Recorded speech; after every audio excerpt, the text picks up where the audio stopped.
સીએનવીસી બજારની આ ખાસ રજૂઆત માર્કેટ માસ્ટર્સમાં આપનું સ્વાગત છે. હું છું ચાંદની શુક્લા અને આજે માર્કેટ માસ્ટર્સમાં આપણી સાથે જોડાઈ રહ્યા છે સ્પાર્ક પ્રાઇવેટ વેલ્થ મેનેજમેન્ટના equity advisory director Devang Mehta. દેવાંગજી, સ્વાગત છે આપનું આ ખાસ રજૂઆતમાં. અને સૌથી પહેલાં એક શરૂઆત કરીએ વ્યૂ માર્કેટ પર, કારણ કે જે રીતે આપણે જોઈ રહ્યા છીએ કે અત્યારે એક સિનારીઓ એક બહુ બધું વીક આપણને જે એક ડેવલપમેન્ટ જોવા મળ્યું છે, geo political tension, global factors, ક્રૂડમાં ઉછાળો, ઘણા બધા ફેક્ટર્સ અત્યારે માર્કેટને એક અસર કરતા દેખાડી રહ્યા છે. ક્યાં એક રેકોર્ડ પર રેકોર્ડ બજારમાં બનતા હતા અને ક્યાં હવે આપણને એક સેલ ઓફ માર્કેટમાં જોવા મળતું દેખાડી રહ્યું છે. આ બધા ફેક્ટર્સ છે Q2 અર્નિંગ્સ તરફ હવે આપણે આગળ જઈ રહ્યા છીએ. તો આ બધા વચ્ચે હવે બજારને આગળ તમે કઈ રીતે જોઈ રહ્યા છો? Thank you for having me on the show. I think બહુ જ ક્લિયરલી જો તમે એનાલાઇઝ કરો માર્કેટને તો છેલ્લા લગભગ બે વર્ષથી કરેક્શન્સ જે આવે છે માર્કેટમાં એ બહુ જ શોર્ટ લીવ્ડ હોય છે. એ કરેક્શન્સ લગભગ 2%, 3% થી લઈને 5% સુધી હોય છે. તમે આ કરેક્શન બી જુઓ, જે કાલથી આવ્યું છે, હું એમ નથી કહેતો કે કરેક્શન ખતમ થઈ ગયું છે, પણ લગભગ 4-5% આ કરેક્શન આવે અને પછી એટલું બાઇંગ આવે છે, કારણ કે ઘણા બધા લોકો જે સાઇડલાઇન્સ પર રહી ગયા છે. હું હંમેશા લોકોને કહું છું કે more money has been lost in anticipating a correction or waiting for a correction than actual correction. So જ્યારે આવા કરેક્શન્સ આવે છે ત્યારે ઘણા બધા લોકોને આ સમજાય છે કે અમે પહેલા માર્કેટમાં એન્ટર નથી કરી શક્યા, તો અત્યારે પણ અમે એન્ટર કરવા માંગીએ છીએ. બીજી રીતે તમે એ દ્રષ્ટિએ જુઓ કે જ્યારે આવું એક થોડું નાનું ટર્બ્યુલન્સ આવે માર્કેટમાં, કે જ્યારે થોડું ઘણું કરેક્શન આવે, એ માર્કેટની હેલ્થ માટે સારું હોય છે. કારણ કે એક વન સાઇડ જ્યારે માર્કેટ ચાલે, જ્યારે કન્ટિન્યુઅસ એક સ્ટ્રેટ લાઇન જેવી રેલી થાય, ડાયગનલ લાઇન જેવી, ત્યારે ઘણી વખત પડી શકે. એના કરતા જ્યારે દર મહિને આ 3-5% નું કરેક્શન આવે છે, એ મની મેકિંગને થોડું હાર્ડ બનાવે છે, અને money making can't B that easy. એટલે મારા હિસાબે આજે નાના કરેક્શન્સ આવે છે, જે એફઆઈ થોડું સેલિંગ કરે છે. અત્યારના જીઓપોલિટિકલ ટેન્શન્સ છે, અત્યારના ફરી વખત લોકો એમ કહી રહ્યા છે કે ચાઇનામાં થોડા ઇન્વેસ્ટમેન્ટ્સ પણ વધી રહ્યા છે, અને ઇન્ડિયામાં પણ થોડા એફએનઓ ના નોર્મ્સ ચેન્જ કરવામાં આવ્યા છે. આઈ થિંક આ એક મલ્ટિપલ રીઝન્સ છે, એક એક્સક્યુઝ મળ્યું છે માર્કેટને. મારા હિસાબે અગેન બાય ઓન ડિપ્સ જે કોમ્પ્લેક્શન છે માર્કેટનું, કે નીચેમાં તમે ખરીદવા આવો, એ હજી પણ અકબંધ છે. એટલે કોઈ બધું ટેન્શન નથી. યસ, નેક્સ્ટ અઠવાડિયું, 10 દિવસ, 15 દિવસ, હવે અર્નિંગ સિઝન નેક્સ્ટ 1.5 મહિનો ચાલશે. ફેસ્ટિવ સિઝન પણ ચાલુ થઈ રહી છે આ મહિનેથી. તો મારા હિસાબે યસ, આ બધું જ તમે આ બધાનો સરવાળો કરો તો મને લાગે છે ઓલ ઇન ઓલ આપણે સારી સિચ્યુએશનમાં છે, અને આ કરેક્શનનો ફાયદો ઉઠાવવો જોઈએ એનાથી ડરવા કરતા. જે ડેફિનેટલી તો એક કરેક્શનનો ખાસ કરીને એક ફાયદો અહીંયાથી માર્કેટમાં ઉઠાવવો જોઈએ. દેવાંગજી, હવે આગળ જે હું એક વ્યૂ લેવા માંગીશ એફઆઈએસના ફ્રન્ટ પર, કારણ કે રેટ કટનું એક ડિસિઝન યુએસ ફેડ દ્વારા આપણે જોયું. હવે આપણે કમિંગ વીક આરબીઆઈ દ્વારા પણ એક પોલિસીની જાહેરાત જોશું, પરંતુ રેટ કટના ડિસિઝન બાદ જે એફઆઈએસનો ફરી વિશ્વાસ ભારતીય બજાર તરફ આવ્યો હતો, જે ખરીદારી આવી હતી ડીઆઈએસની સાથે સાથે એફઆઈએસ તરફથી પણ એક સપોર્ટ હતો. પરંતુ આ માર્કેટમાં જોઈ રહ્યા છે જીઓ પોલિટિકલ ટેન્શન, ક્રૂડમાં ઉછાળો, અમુક ફેક્ટર્સને લીધે એફઆઈએસ જે એક સેલિંગ બતાવી રહ્યા છે બધા જ સેગમેન્ટ્સમાં. અગર તમે જુઓ તો ગઈકાલના સેશનમાં તો ઇનફેક્ટ 6 મહિનામાં સૌથી વધારે એક સેલિંગ ફિગર બતાવી રહ્યા છે. લાગી રહ્યું છે હજુ પણ ત્યાં એમના દ્વારા હજુ એક સેલિંગ આગળ વધતું આપણને દેખાઈ શકે છે, કે આ કોઈ કન્સર્ન લાગે છે તમને? તમે બરાબર કહ્યું. છેલ્લા 10 દિવસમાં તમે બે ટાઈપ ઓફ બિહેવિયર જોયું છે, જે આપણે વિદેશી સંસ્થાગત નિવેશકોનું. એમાં એક બિહેવિયર તમે જુઓ તો જ્યારે રેટ કટ થયો યુએસમાં 50 બેસિસ પોઈન્ટનો, એના પછીના દિવસે લગભગ 14 થી 15 હજાર કરોડનું બાઇંગ કર્યું હતું, રફલી અરાઉન્ડ $2 બિલિયન બાઇંગ કર્યું હતું. અને ગઈકાલે તમે જુઓ તો ફરીથી એમને એટલું જ ઓલમોસ્ટ સેલિંગ કર્યું છે. તો એફઆઈઆઈઝ માર્કેટમાં આવવા માટે તત્પર હતા, પણ ફરી વખત જ્યારે જીઓપોલિટિકલ ટેન્શન ઇમર્જ થાય, આ થાય, ત્યારે એઓને પોતાનું પણ એક કમ્પલ્શન હોય છે, અને ત્યારે ઘણી વખત લોકો ઇમર્જિંગ માર્કેટમાં સેલિંગ કરતા હોય છે. તો આ મારા ખ્યાલથી આ બિહેવિયરથી આપણે ડરવા જેવું નથી લાગતું, કારણ કે લાસ્ટ 3 થી 4 વર્ષમાં જો તમે એનાલાઇઝ કરો તો ડોમેસ્ટિક પૈસાથી આપણું માર્કેટ વધારે ચાલ્યું છે. જે ડોમેસ્ટિક મની કહો, તમે રિટેલ ઇન્વેસ્ટર કહો કે અલ્ટ્રા એચએનઆઈ, જેના પૈસા માર્કેટમાં અત્યારના આવી રહ્યા છે through mutual funds, through PMSS, through AIFs, કે ડાયરેક્ટ ઇક્વિટીઝમાં પણ જે ઇન્વેસ્ટમેન્ટ આવી રહ્યા છે, અને પેન્શન ફંડ્સ, ઇન્સ્યોરન્સના જે પૈસા આવે છે, મારા ખ્યાલથી એ ડ્રાયઅપ થવાની સંભાવનાઓ બહુ ઓછી છે. આપણું માર્કેટ એક કુશન તો પ્રોવાઈડ કરે જ છે આપણા રિટેલ ઇન્વેસ્ટર્સ અને આપણા એચએનઆઈસ. મારા હિસાબે બહુ વધુ ડરવા જેવું નથી, પણ એફઆઈઆઈ નું રિટર્ન જે છે, જે બહુ જ ઇઝીલી એફઆઈઆઈ આવવાના ચાલુ થઈ ગયા હતા, એ ફરી વખત એમાં એક થોડો એક અત્યારે રોડ બ્લોક આવ્યો છે. મારા હિસાબે જેવું જીઓપોલિટિકલ ટેન્શન કદાચ જો ક્લિયર થઈ જાય, નેક્સ્ટ અઠવાડિયામાં ખબર પડે, ક્રૂડ પાછું નીચે આવે, તો ભારતીય માર્કેટ વધુ એટ્રેક્ટિવ લાગશે. જી ડેફિનેટલી ક્રૂડ અગર નીચે આવે છે તો ખાસ એક એટ્રેક્ટિવ ભારતીય માર્કેટ આગળ પણ આપણને લાગી શકે છે. દેવાંગજી, હવે સેક્ટર વાઇઝ ચર્ચાની શરૂઆત કરીશું મેટલ સાથે, કારણ કે ઘણા સમયથી જે એક જોઈ રહ્યા છીએ અને સ્વાભાવિક મેટલની વાત આવે છે ત્યારે ચાઇના ફેક્ટર એક સીધું અસર કરતું આપણને દેખાતું હોય છે. ગઈકાલના આટલા ઘટાડામાં પણ સ્ટોક્સ લાઇક JSW સ્ટીલ એક લીડ કરતું દેખાડી રહ્યું હતું માર્કેટને, પણ અન્ય કાઉન્ટર્સ પણ જો એક પોઝિટિવ રિટર્ન્સ લગભગ એકાદ સપ્તાહમાં આપણે જોઈએ તો સ્ટોક્સ લાઇક હિન્ડાલ્કો, NMDC, નાલ્કો, સેલના કાઉન્ટર્સનું જે એક પરફોર્મન્સ છે, સ્ટીલ કંપનીઓ ઉપર બ્રોકરેજ હાઉસીસ હવે બુલિશ થતા થયા છે. પરંતુ આ સ્પેસ લોંગર ટર્મ માટે, કારણ કે આપણે જ્યારે માર્કેટની વાત કરીએ છીએ 3 થી 5 વર્ષનો એક સમય રાખીને, તો તમે કઈ રીતે જોઈ રહ્યા છો metal as a space? I think clearly એક જે પહેલા જે લોકો વ્યૂ લેતા મેટલ્સ એટલે સિક્લિકલ સેક્ટર કહેવાય અને હંમેશા તમે જુઓ તો 3 થી 4 વર્ષ એ સારું પરફોર્મ કરે અને ઘણી વખત 5 થી 6 વર્ષ એક હાઇબરનેશન પીરિયડમાં જતું રહે. પણ અત્યારના તમે આખા ગ્લોબલ સંકેતો જુઓ, તમને ગ્લોબલ રિકવરીના પણ સંકેત દેખાય છે. આપણે જોયું કે યુએસમાં જે રિસેશનના ફિયર હતા, હવે વાતો થઈ રહી છે જે હિસાબે રેટ કટ બી થાય છે. કદાચ એક સોફ્ટ લેન્ડિંગની વાત ચાલે છે. ચાઇનામાં તમે જુઓ તો જે હિસાબે સ્ટિમ્યુલસ આપવામાં આવ્યું છે, ચાઇનામાં પણ રેટ કટ કરવામાં આવ્યા છે. ફરી વખત એમ દેખાઈ રહ્યું છે કે ચાઇનીઝ માર્કેટ્સમાં અને ચાઇનીઝ ઇકોનોમીમાં કદાચ એક અપમૂવ આવી રહ્યો છે. તો મેટલ ગ્લોબ સેક્ટર છે, એટલે એને ફાયદો થશે.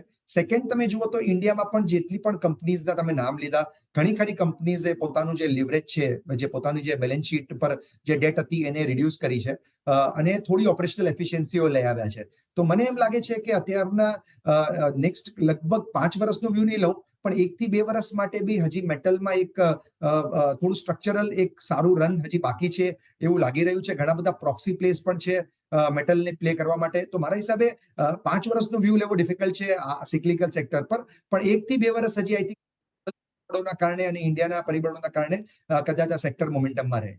ડેફિનેટલી 1 થી 2 વર્ષ માટેનો અગર સમયગાળા માટે મેટલ માટે એક વ્યૂ બનતો જોઈ રહ્યા છે. આ સિવાય દેવાંગજી, તમે ફેસ્ટિવલ વિશે પણ વાત કરી. હવે આ મહિનામાં મેજર ફેસ્ટિવલ્સ આપણે નવરાત્રી, દિવાળી ના એક સેલિબ્રેશન જોશું, અને આપણે જાણીએ છીએ કે વાહનોની ખરીદદારી એક શુભ ગણવામાં આવતી હોય છે દશેરા ઉપર કે દિવાળી નિમિત્તે. તો સેક્ટર ઓટો એન્સિલરી અને સાથે OEMs ખાસ કરીને કઈ રીતે આ થીમ તમે જોઈ રહ્યા છો? કારણ કે દેવાંગજી, અગર જોઈએ ને તો એક નેસેસિટીમાંથી હવે લક્ઝરી થીમ તરફ લોકો આવતા થયા છે અને લક્ઝરી કાર છે, વ્હીકલ્સ છે, એની પસંદગી અને ખરીદદારી થતી જોઈ રહ્યા છે. આ સેક્ટર માટે, આ સ્પેસ માટે તમે સમય કઈ રીતે જોઈ રહ્યા છો? ચાંદની, તમે એકદમ સાચું કીધું કે જે હિસાબે લોકો નેસેસિટી થી લક્ઝરી તરફ મૂવ થઈ રહ્યા છે અને એક જમાનામાં જે લક્ઝરી હતી આજે નેસેસિટી થતી જાય છે. આની જો તમે ટ્રેન્ડ્સને થોડીક ફરી વખત તમે આનું ડાયસેક્શન કરો તો એ ટ્રેન્ડમાં એમ દેખાય છે કે અત્યારના ઇન્ડિયા પ્રીમિયમાઇઝેશન તરફ જઈ રહ્યું છે. આપણું પોપ્યુલેશન, અત્યારના જે એસ્પિરેશનલ પોપ્યુલેશન છે, એક જમાનામાં તમે જુઓ તો હેચબેકનું સેલ વધારે હતું. હવે તમે જુઓ તો એસયુવીઝના સેલ વધારે છે. Even Maruti is on record talking about કઈ રીતે એસયુવીઝનું સેલ વધી રહ્યું છે. અને તમે જુઓ તો OEMs હોય કે ઇવન ઓલ્ડ કારના સેલ્સ હોય કે ઇવન લક્ઝરી કાર માર્કેટમાં તમે જ્યારે તમે મર્સિડીઝ અને BMW ની બધાની વાત કરો તો એના પણ પ્રોક્સી પ્લેસ હવે માર્કેટમાં અવેલેબલ છે. તો આ ટાઈપના જ્યાં સેલ્સ વધે છે, જ્યાં સર્વિસ, આફ્ટર સર્વિસમાં પણ રેવન્યુઝ બહુ સારા હોય છે. અને auto ancillary as a sector, એમાં પણ તમે જુઓ તો છેલ્લા 2 થી 3 વર્ષમાં અર્નિંગ્સ પણ આવ્યા છે અને ઘણી કંપનીએ ઓપરેશનલ એફિશિયન્સીઝ પોતાની ફરી વખત સુધારી છે અને સાથે સાથે કેશ ફ્લોઝ પણ આ કંપનીઝના સુધરી રહ્યા છે. તો મને લાગે છે આ સેક્ટર પોઝિટિવ છે. Consumption as a sector is one of the biggest sector for consumption, કારણ કે જે નાની બાઇક લે છે એ ભવિષ્યમાં થોડી એક્સપેન્સિવ બાઇક લેશે અને નાની કારવાળો સિડાન થી એસયુવી તરફ અને ઈવી તરફ પણ હવે પ્રયાણ કરી રહ્યો છે. તો મારા હિસાબે આ સેક્ટરને તમારે તમારા પોર્ટફોલિયોમાં સામેલ કરવા માટે આ કરેક્શનમાં તમને ઓપોર્ચ્યુનિટી મળી છે. બટ મને લાગે છે 3 મહિનાની પણ 3 વર્ષ માટેના હોરાઇઝન માટે બી ઓટો એન્સિલરી એ સારું સેક્ટર લાગે છે. ઓટો એન્સિલરી પર એક 3 વર્ષથી વધારેના હોરાઇઝન માટે પણ એક વ્યૂ પોઝિટિવ બનતો જોઈ રહ્યા છે. કન્ઝમ્પશનની સર તમે વાત કરી છે તો FMCG એક વ્યૂ ત્યાં લઈએ, કારણ કે જે રીતે Q2 અર્નિંગ્સ તરફ જઈ રહ્યા છે તો કંપનીઓ દ્વારા બિઝનેસ અપડેટ્સ આપણને આવતી જોઈ રહ્યા છે કે કાલે ડાબર, મેરિકો જેવી કંપનીઓ જે છે બિઝનેસ અપડેટ આપતી આપણને દેખાડી રહી હતી. અને જ્યારે એક કહી શકાય કે ડિફેન્સિવ પ્લે માર્કેટ માટે અને માર્કેટના ઘટાડામાં પણ આપણે જોતા હોય છે. ઇલેક્શન રિઝલ્ટ સમયે પણ જોયું હતું કે એક માત્ર સેક્ટર કે જ્યાં એક વિશ્વાસ માર્કેટમાં બતાવ્યો હતો. તો FMCG થીમ તમે કઈ રીતે જોઈ રહ્યા છો આ સેક્ટર માટે એક વ્યૂ?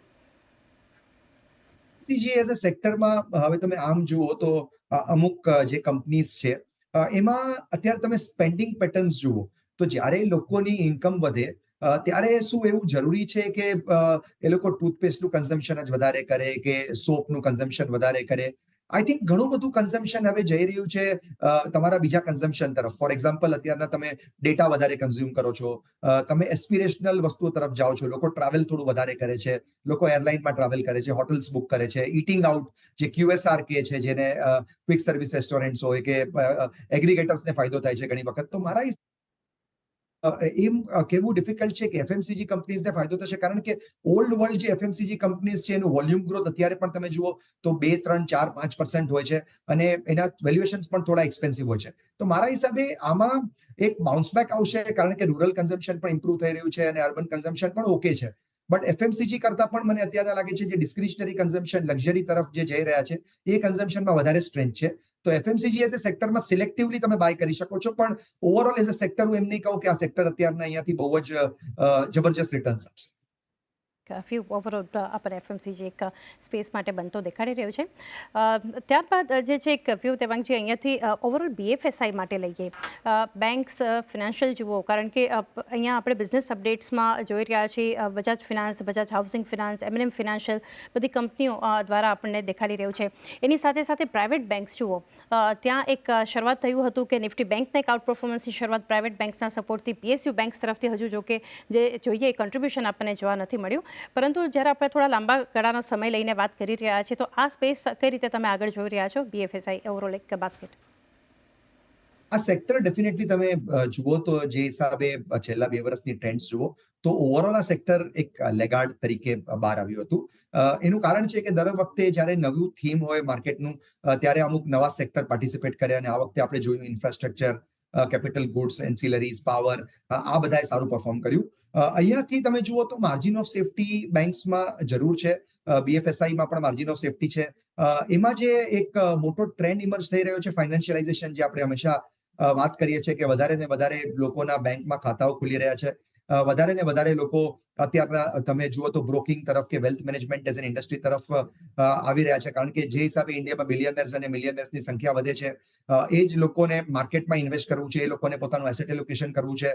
તો મારા હિસાબે AMCs તમે જુઓ, વેલ્થ મેનેજમેન્ટ કંપનીઝ જુઓ, બેંક્સ પણ અમુક, યસ, પ્રાઇવેટ બેંક્સ અને થોડી PSU બેંક્સ, કારણ કે આમાં એક જુઓ તો નેક્સ્ટ 6 મહિના વર્ષ માટે બી તમને એક સારો ટાઈમ મળશે, કારણ કે ક્રેડિટ ગ્રોથ પણ ઇન્ડિયામાં ધીમે ધીમે વધી રહ્યો છે. યસ, વચ્ચે થોડું સિઝનલ તમને એક ટર્ન દેખાય, ડાઉન ટર્ન દેખાય, પણ 3 થી 5 વર્ષનો બી જો તમે હોરાઇઝન રાખવાની ટ્રાય કરો અને નેક્સ્ટ 6 મહિનામાં જો તમે ટાઈમ કરવાની ટ્રાય કરો, તો બેંક્સ છે, wealth management type companies, AMCs, exchanges, આ બધા જ એક ફાઇનાન્શિયલાઇઝેશનનું પ્રોક્સી પ્લે તમને પ્રેઝન્ટ કરે છે. અને મારા હિસાબે ઇન્ડિયામાં આ વધતું જ જવાનું છે, કારણ કે લોકો ફિઝિકલ એસેટથી ધીમે ધીમે ફાઇનાન્શિયલ એસેટ્સ તરફ મૂવ થઈ રહ્યા છે. હવે ફેસ્ટિવલને લીધે જે એક ધ્યાનમાં આવતું દેખાઈ રહ્યું છે, રાધર ગવર્મેન્ટનું પણ જે એક ફોકસ છે, ટ્રાવેલ, ટુરિઝમ, હોસ્પિટાલિટી, એવિએશન, ઘણા સેગમેન્ટ્સ જે છે આની સાથે એક આપણને રિલેટેડ દેખાઈ રહ્યા છે.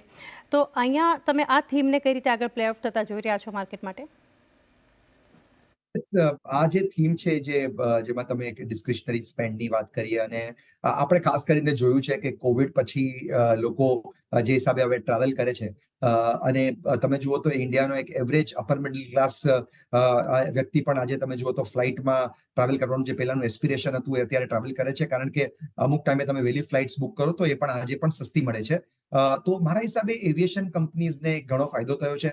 નેચરલી જ્યારે ક્રૂડ વધે છે ત્યારે એવિએશન કંપનીઝનો 50%થી ઉપરનું ઓપરેટિંગ કોસ્ટ ક્રૂડ હોય છે, તો ત્યારે થોડું એક નેગેટિવ ટ્રેન્ડ જોવા મળે છે. પણ ઓવરઓલ પોઝિટિવિટી સાથે તમે જુઓ જ્યારે આ બધી ટ્રેન્ડ્સ, ત્યારે તમને કહેવાય કે હોટલ ઇન્ડસ્ટ્રી આમાં બહુ પ્રોસ્પર થઈ શકે, કારણ કે હોટલ્સમાં તમે જુઓ તો ઘણી કંપનીએ અગેન પોતાની લિવરેજ અને પોતાના ડેટને ઓછી કરી છે અને એક્સપાન્શન પણ કરી રહ્યા છે. અત્યારે તમે જુઓ તો હોટલ્સમાં લગભગ ડિમાન્ડ ગ્રોથ 12 થી 13% વધી રહ્યો છે, અને જે તમારું સપ્લાય ઓફ રૂમ્સ છે એ અત્યારે 4 થી 5% જ આવી રહ્યો છે. તો ઘણી બધી કંપનીઝ અત્યારે એક્સપાન્શન નેક્સ્ટ 3-4 વર્ષમાં તમે જુઓ તો રિલિજિયસ ટુરિઝમ હોય કે સ્પિરિચ્યુઅલ ટુરિઝમ સાથે તમારું આઉટબાઉન્ડ ટુરિઝમ હોય, તમારી કોર્પોરેટ ટ્રાવેલ હોય, અને ઇવન લીજર ટ્રાવેલ, આ બધું જ ઘણા હદ સુધી વધી ગયું છે. તો યસ, ડેફિનેટલી હોટલ સેક્ટરને બેનિફિટ થશે, ટૂર્સ ટ્રાવેલ્સની પણ. હવે ઘણી પહેલા એક તમારું યુનિવર્સ બહુ નાનું હતું, હવે યુનિવર્સ એટલું મોટું છે કે તમને ઘણી ઓપોર્ચ્યુનિટીઝ મળે છે. પણ અમે આમાં ખાસ કરીને અમુક હોટલ કંપનીઝ પર ધ્યાન આપી રહ્યા છે, જ્યાં અમને લાગે છે કે ઓપરેટિંગ લિવરેજ પણ એના પિક્ચરમાં પાછું આવશે. તો અહીંયા પણ આ એક થીમ જે છે આ સ્પેસ માટે પણ એક વ્યૂ આપણે પોઝિટિવ આવતું જોઈ રહ્યા છે. દેવાંગજી, ત્યારબાદ વાત કરીએ ફાર્મા, અને ફાર્માની વાત કરીએ એટલે એની સાથે આપણે હેલ્થ કેર અને ડાયગ્નોસ્ટિક્સને પણ જોડતા હોઈએ છીએ. તો અહીંયા પણ કઈ રીતે તમારો વ્યૂ રહેશે ઓવરઓલ આ સેક્ટર માટે, આ ઇન્ડસ્ટ્રી માટે? ફાર્મા એઝ અ સેક્ટર તમે જુઓ તો તમારે અગેન બહુ સિલેક્ટિવ રહેવું પડશે. આ સેક્ટર ડેફિનેટલી હું એમ કહીશ કે અમને ગમે છે. પણ એમાં તમે જુઓ તો જેનરિક્સ વાળી કંપની પણ હોય છે. તમે જેમ જુઓ તો એપીઆઈ કંપની હોય છે, ડાયગ્નોસ્ટિક્સ વાળી કંપની હોય છે, હોસ્પિટલ કંપનીઝ પણ લિસ્ટેડ છે, હેલ્થ ટેક ટાઈપની કંપનીઝ પણ લિસ્ટેડ છે. તો ખાસ કરીને આમાં ઘણી વખત અમને એમએનસી ફાર્મા કંપનીઝ ગમે છે, જેના આરઓઈઝ રિટર્ન ઓન ઇક્વિટી અરાઉન્ડ 25% થી 28% હોય છે. આ company negative working capital cycles પર ચાલે છે. અને બીજું તમે આમાં જુઓ તો કોઈ પણ યુએસ એફડીએના ઇશ્યુઝ વધુ નથી આવતા. તો અમે એ ટાઈપની કંપની જોઈએ છે. બીજું અમે ઇનોવેટર્સ ઘણી કંપની હોય છે જે ઇનોવેશન કરે છે, આરએનડી સ્પેસમાં હોય છે, ક્રેમ્પ સ્પેસમાં હોય છે. આ ટાઈપની અમે અમુક કંપનીઝ જોઈએ છે. અને ડેફિનેટલી ડાયગ્નોસ્ટિક કંપનીઝ પણ જેને પાસ્ટમાં કોવિડ વખતે બહુ સારું એક રેલી બતાવી હતી, એના પછી થોડું કરેક્શન થયું, પણ હવે મને લાગે છે આ પણ એક લાઇમલાઇટમાં આ ટાઈપની કંપનીઝ આવી રહી છે.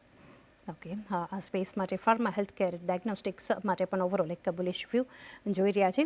બીજી એક થીમ દેવાંગજી, જ્યાં એક સરકાર તરફથી આપણે ફોકસ જોઈને જાહેરાત પણ જોઈ બજેટમાં, રિન્યુએબલ એનર્જી એની સાથે પાવર સેક્ટર જે છે, અહીંયા જે રીતે એક ફોકસ બનતું દેખાડી રહ્યું છે, અહીંયા આ સ્પેસ માટે, આ સેક્ટર માટે, કંપનીઓ માટે તમે લાંબા ગાળા માટે કઈ રીતે વ્યૂ રાખી રહ્યા છો?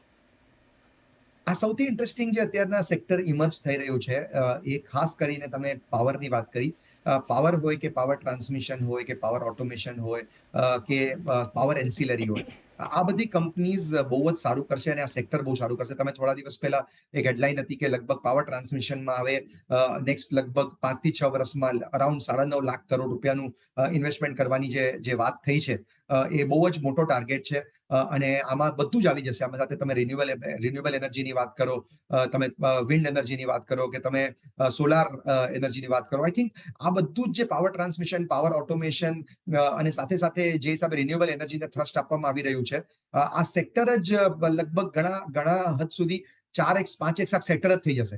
હવે એની અંદર તમારે કઈ કંપની લેવી એ તમારે બહુ જ એમાં ડિટેલિંગ કરવું પડશે, કારણ કે નોર્મલ પાવર પ્રોડ્યુસર્સ પણ છે, પાવર ટ્રાન્સમિશન કંપનીઝ પણ છે, અને આ બધું જે ડિઝાઇન કરે એવી પાવર એનર્જી ઓટોમેશનની કંપનીઝ પણ છે. તો મારા હિસાબે આ યુનિવર્સ બહુ સારું લાગે છે, પણ એક વખત આમાં સિલેક્ટિવ રહી, કારણ કે ઘણા બધા સ્ટોક્સ અને બિઝનેસીસ રનઅપ થઈ ગયા છે. તો સ્લાઇટલી આમાં એક કોશન રાખી પણ સારી કંપનીઝ બાય કરવાનું એક તમારે ઈચ્છા રાખવી જોઈએ, rather than getting into everything and anything. જી, ડેફિનેટલી એક સ્ટોક સ્પેસિફિક, કંપની સ્પેસિફિક એક વ્યૂ અહીંયાથી આ સ્પેસમાં એક હોવો જોઈએ. આ સિવાય એગ્રી થીમ કઈ રીતે એક પ્લે આઉટ, દેવાંગજી, તમે જોઈ રહ્યા છો? ટેક્સટાઇલ, શુગર, એથેનોલ, સ્પેશિયાલિટી કેમિકલની અગર વાત કરીએ તો અહીંયા ધ્યાનમાં રાખીને કઈ સ્પેસ તમને લાગી રહ્યું છે કે આવનારા સમય માટે વધારે એટ્રેક્ટિવ રહી શકે છે પોર્ટફોલિયો માટે? પણ નામ લીધા એ ઘણા બધા એગ્રી સાથે રિલેટેડ છે ઓફકોર્સ, અને ઘણા બધા રૂરલ રિકવરી સાથે પણ રિલેટેડ છે. તો આમાં એવું લાગે છે કે રૂરલ રિકવરીના થોડા ગ્રીન શૂટ્સ અત્યારના દેખાઈ રહ્યા છે. અને આપણે ખબર છે કે આપણા જે ફાર્મર્સ છે, એના માટે આપણે એગ્રી ઇન્ડસ્ટ્રી, એગ્રોકેમિકલ્સ, આ જે બિઝનેસીસ છે, એ હંમેશા આમાં એક સારા રિટર્ન્સ બન્યા છે. પણ અગેન આમાં પણ એગ્રોકેમિકલ્સ કે સ્પેશિયાલિટી કેમિકલ્સમાં ઘણા વખત થોડી સેક્લિકલિટી પણ આવે છે. પણ હવે એમ લાગે છે કે ફરી વખત આપણે સ્પેશિયાલિટી કેમિકલ્સની કંપની સાથે પણ વાત કરીએ તો એમ લાગે છે કે લગભગ 2 થી 2.5 વર્ષ એ લોકોના બહુ ખરાબ હતા. એ લોકોને ડીસ્ટોકિંગ ને બધું કરવું પડતું હતું. હવે અહીંયાથી એમ લાગે છે કે કદાચ એક ટ્રેન્ડ ચેન્જ થઈ રહ્યો છે. 2 થી 3 વર્ષનું જો હોરાઇઝન હોય તો આ થોડું ઇન્ટરેસ્ટિંગ એક થીમ એગ્રોકેમિકલ્સ અને સ્પેશિયાલિટી કેમિકલ્સ લાગે છે. શુગર અને એની પર ડિફિકલ્ટ છે વ્યૂ બનાવવો, કારણ કે બહુ સિક્લિકાલિટી આવે છે. પણ આ બે સેક્ટર, એગ્રોકેમિકલ, સ્પેશિયાલિટી કેમિકલ્સ, પર અમે માઇલ્ડલી પોઝિટિવ છે. ઓવરવેટ નથી, પણ માઇલ્ડલી પોઝિટિવ છે. કેમિકલ, સ્પેશિયાલિટી કેમિકલ માટે એક વ્યૂ આપણે બનતો જોઈ રહ્યા છીએ. ત્યારબાદ દેવાંગજી, જાણીએ, સમજો પોર્ટફોલિયો રિવિઝિટ અગર કરવું હોય, રીવેમ્પ અગર કરવું છે, કારણ કે જરૂરી છે કે એક રોકાણ થોડા સમય માટે, શોર્ટ ટર્મ માટે તમે ભૂલી શકો છો, પરંતુ અગર લાંબા ગાળા માટેનો વ્યૂ છે તો તમારા પોર્ટફોલિયોને સતત તમારે એક જોતું રહેવું પડે છે. તો એવા કયા સેક્ટર્સ તમને લાગે છે કે હવે અત્યારે આ સમય એવું લાગી રહ્યું છે કે 2 થી 4 વર્ષ, 3 થી 5 વર્ષનો અગર વ્યૂ છે માર્કેટ માટે, તો આ સેક્ટરની સારી કંપનીઓ તમારા પોર્ટફોલિયોમાં હોવી જોઈએ, એ કયા સેક્ટર્સ હશે? કહીશ કે અત્યારે પણ બે જે થીમ્સ છે ખાસ કરીને એ થીમને મિસ ન કરવું જોઈએ. એક છે તમારું કેપિટલ એક્સપેન્ડિચરનું જે થીમ છે હંમેશા હું વાત કરું છું.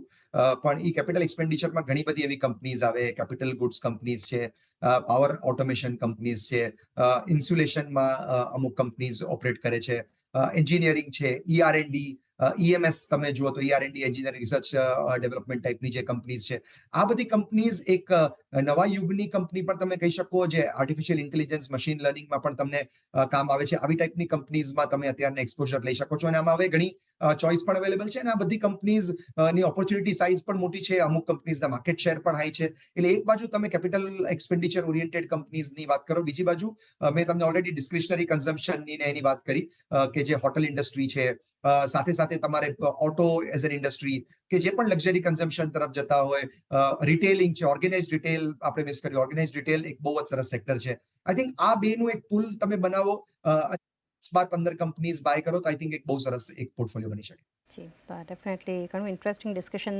દેવંગજી તમારી સાથે રહ્યું અને ઇટ્સ ઓલવેઝ અ પ્લેઝર. તમે જોડાઓ છો ત્યારે ઘણા સેક્ટર અને માર્કેટ પર પણ તમારા વ્યૂઝ જાણ્યા. એ સાથે જ હવે રજા લઈએ. થેન્ક યુ દેવંગજી અમારી સાથે જોડાઈ અને આપના વ્યૂઝ જે છે એ ખાસ કરીને શેર કર્યા. Thank you. તો એ સાથે જ હાલ માર્કેટ માસ્ટર્સમાં બસ આટલું જ. મને પણ આપશો રજા. વધારે અપડેટ્સ માટે જોતા રહો CNBC બજાર.